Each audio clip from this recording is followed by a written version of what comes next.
Hello सखी, सखीज kitchen मीनाक्षीमध्ये तुमचं खूप खूप स्वागत। सर्वप्रथम तुम्हा सर्वांना स्वातंत्र्य दिनाच्या खूप खूप शुभेच्छा। आणि ज्यांनी आपल्या देशाला स्वातंत्र्य मिळवून देण्यासाठी आपले सर्वस्व पणाला लावले होते त्या सर्व शूर स्वातंत्र्य सैनिकांना कोटी कोटी वंदन। आज मी स्वातंत्र्य दिनाच्या निमित्ताने एक तिरंगा रेसिपी दाखवणार आहे आणि यामध्ये मी कोणताही रंग न वापरता कलरसाठी फक्त भाज्यांचा वापर करणार आहे। त्यामुळे खूप पौष्टिक आणि चविष्ट असा हा नाश्ता लहानांपासून मोठ्यांपर्यंत सर्वांनाच नक्कीच आवडणार आहे। चला तर मग रेसिपीला सुरुवात करूयात। इथे मी 2 वाटी तांदूळ आणि 1 वाटी उडदाची डाळ स्वच्छ धुवून 7 ते 8 तास भिजवून घेतलेली आहे। हे पाणी टाकून न देता याच पाण्याचा वापर करून डाळ आणि तांदूळ व्यवस्थित बारीक असं वाटून घ्यायचं आहे। डाळ आणि तांदूळ मिक्सरमधून अशा पद्धतीने बारीक वाटून घेतल्यानंतर यामध्ये चवीपुरतं मीठ घालून घ्यायचं आणि व्यवस्थित मिक्स करायचं। यावर झाकण ठेवून रात्रभर हे पीठ भिजवून घ्यायचं आहे, म्हणजे पीठ चांगलं आंबलं जातं। या पिठाचा वापर करून इडली, ढोकळे, डोसे छान होतात।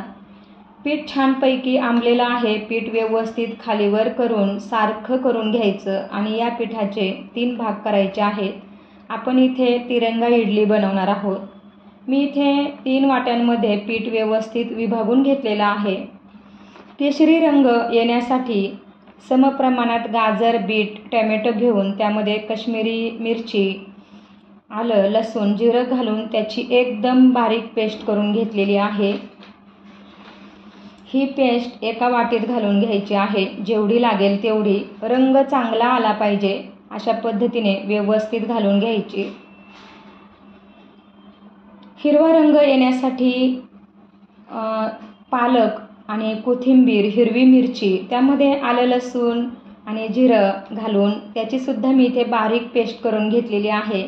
आणि ही पेस्ट गाळणीने गाळून घेतलेली आहे, कारण यामध्ये तंतुमय चोथा निघतो, तो अजिबात येऊ द्यायचा नाही। आता ही पेस्ट जी आहे ती आपल्याला एका वाटीमध्ये घालून घ्यायची आहे।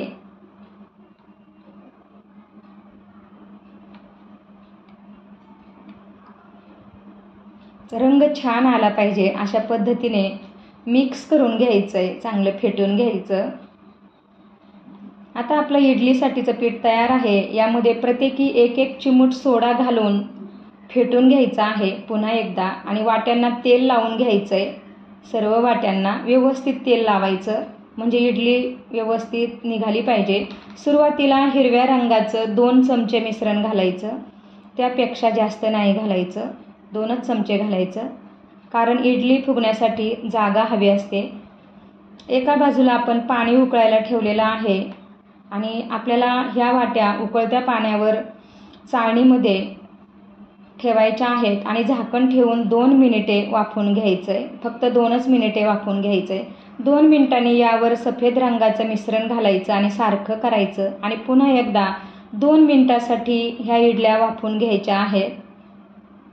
आता पुन्हा एकदा आपल्या इडल्या ज्या आहेत त्या वाफवून झालेल्या आहेत। आता यावर केशरी रंगाचं मिश्रण घालून घ्यायचं आहे, 2-2 चमचे, म्हणजे जागा राहिली पाहिजे इडली व्यवस्थित होण्यासाठी, चांगली शिजण्यासाठी। आणि पुन्हा एकदा सारखं प्लेन करून घ्यायचं, एकसारखं करून घ्यायचं। आणि आता ह्या इडल्या पूर्ण 15 मिनिटे व्यवस्थित वाफवून घ्यायच्या आहेत। आता इथे आपल्या इडल्या चांगल्या वाफवल्या गेलेल्या आहेत, छान शिजल्या गेलेल्या आहेत आणि तुम्ही बघू शकता रंगसुद्धा खूप छान आलेला आहे। गरम या वाट्या थंड पाण्यात ठेवायच्या आणि अशा चमच्याच्या किंवा सुरीच्या साहाय्याने इडल्या सोडवून घ्यायच्या आहेत, मोकळ्या करून घ्यायच्या आहेत।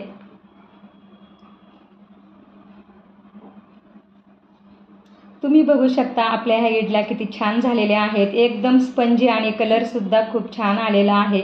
लहान मुलांना अशा रंगीबेरंगी इडल्या नक्कीच आवडतील। आणि यावर कढीपत्ता, राई, जिरं, हिंगाची फोडणी देऊन खाऊ शकता, म्हणजे छोट्या आकाराचा रंगीबेरंगी ढोकळासुद्धा तुम्ही याला म्हणू शकता। आणि यामध्ये हिरवी मिरची, आलं, लसूण, जिऱ्याचा वापर असल्याने खूप चविष्ट आणि भाज्यांचा वापर असल्याने खूप पौष्टिक अशा इडल्या तयार झालेल्या आहेत। एक इडली कट करून बघूयात. खूप छान अशी इडली वाफवली गेलेली आहे आणि सॉफ्ट झालेली आहे. त्यासोबत खाण्यासाठी मी इथे 3 वेगवेगळ्या प्रकारच्या चटण्यासुद्धा बनवलेल्या आहेत. लाल, हिरवी आणि सफेद अशी. तुम्हाला आजची ही तिरंगा इडलीची रेसिपी कशी वाटली कमेंटद्वारे नक्की सांगा. तुम्हीसुद्धा बनवून बघा आणि आपल्या सखीच किचन मीनाक्षी या चॅनलला सबस्क्राईब करा. थँक्यू. बाय.